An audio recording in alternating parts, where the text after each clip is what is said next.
91% পাইছোঁ। নমস্কাৰ, মোৰ নাম বৰ্ণালী মণ্ডল। মই মডেল একাডেমীৰ পৰা HS ছেকেণ্ড ইয়াৰৰ এক্সাম দিছিলোঁ। সেইটোতে মই 91% পাইছোঁ। মোৰ ঘৰ মইনাপাৰাত।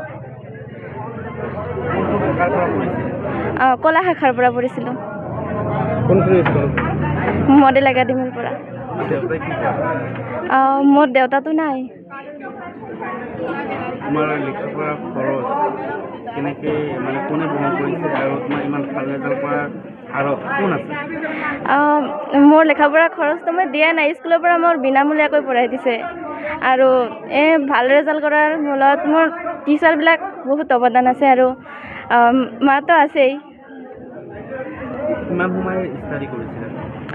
সময় নাছিল আৰু কৰিছোঁ যেতিয়া সময় পাইছোঁ তেতিয়াই। মাকে কি কাম কৰে? কেনেকৈ পোহপাল দিয়ে তোমাৰ পৰিয়াল? মোৰ মাকে প্ৰাইভেট স্কুলত মানে চকীদাৰী কৰে। ভৱিষ্যতত কি হোৱাৰ সপোনটো ভবাই নাই। আগলৈ কি কৰিবা বুলি ভাবি আছা? UPSC এক্সাম দিব বিচাৰিছোঁ। After graduation. কি ক'বা যিহেতু তোমাৰ পৰৰ বিচ্ছৰ মানে পিছৰ ষ্টুডেণ্টে পৰীক্ষা দিব ইমান ভাল ফলাফল কৰিলে মানে কি ক'বা সেই মটিভেশ্যনৰ কাৰণে কি ক'বা? কি ক'ম, ভালকৈ পঢ়িব লাগিব আৰু ছাৰ বাইদেউসকলক সন্মান জনাব লাগিব, সন্মান কৰি আশীৰ্বাদ লৈ পঢ়িব লাগিব। এইখন বিদ্যালয় বহুত পিছপৰা অঞ্চলৰ বিদ্যালয়। আমাৰ এই বিদ্যালয়ৰ পৰা প্ৰত্যেক বছৰৰ পৰা ভাল ৰেজাল্ট কৰিছে। এই বছৰতো ভালেই ৰেজাল্ট কৰিছে। আমাৰ যিখন হায়াৰ ছেকেণ্ডেৰী চেণ্টাৰ গোলাপাৰা, সেই চেণ্টাৰৰ ভিতৰত আমাৰ এইখন বিদ্যালয়ৰ পৰা হাইষ্ট নম্বৰ পাইছে বৰ্ণালী মণ্ডল।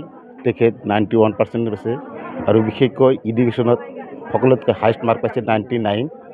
সেই ডিপাৰ্টমেণ্ট আমাৰ ছাৰ আছে জাহাংগীৰ আলম। তেখেত এই ক্ষেত্ৰত বহুত পাকত আছিল আৰু শিক্ষা প্ৰদান ভালদৰে দিছিল। বৰ্ণালী মণ্ডল যিহেতু দেউতা নাছিলে, আপোনালোকৰ বিদ্যালয়ৰ পৰা খৰচ পাতি দিয়া বুলি কৈছে, তো কেনেকৈ আপোনালোকে মেনেজমেণ্ট কৰিলে?